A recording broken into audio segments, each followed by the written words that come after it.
Following the latest example of the threat posed by vacant and abandoned properties to public safety and neighborhood peace. The problem was underscored this week following the arrest of 31 gang members who used vacant homes in one Northside neighborhood as a base of operations. Our TV6 reporter Jack Reinhart looked into this issue, and he joins us now with details. Jack. Well, Jenna, a street gang named the Buddha Boys took over the Mapleton Fall Creek neighborhood, where police say they sold drugs, terrorized residents, and killed a young mother. And their criminal enterprise lasted as long as it did, police say, because they utilized a network of abandoned homes.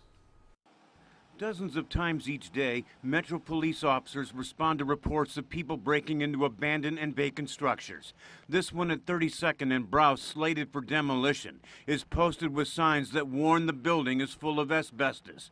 City planners estimate there are upwards of 16,000 vacant and abandoned structures across Indianapolis. It is a public safety threat, and it affects the quality of life of those that are still in those neighborhoods where abandoned homes are sort of rampant. Vacant and abandoned homes are rampant in the Northside Mapleton Fall Creek neighborhood. For 6 months, a street gang went from empty house to sell drugs and engage in violent criminal behavior.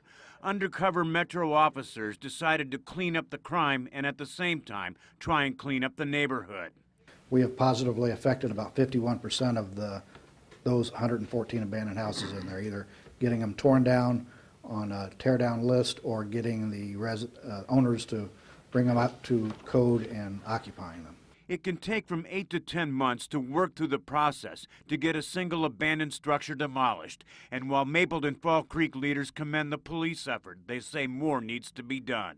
I'm hoping that the city and whoever, health department, everybody can get together and let's identify the structures, who owns them, and let's go after them. Now, city planners say abandoned homes will remain a problem, and in the past 2 years, Indianapolis taxpayers have spent $29 million trying to knock them down or fix them up. Jack Reinhart, RTV6.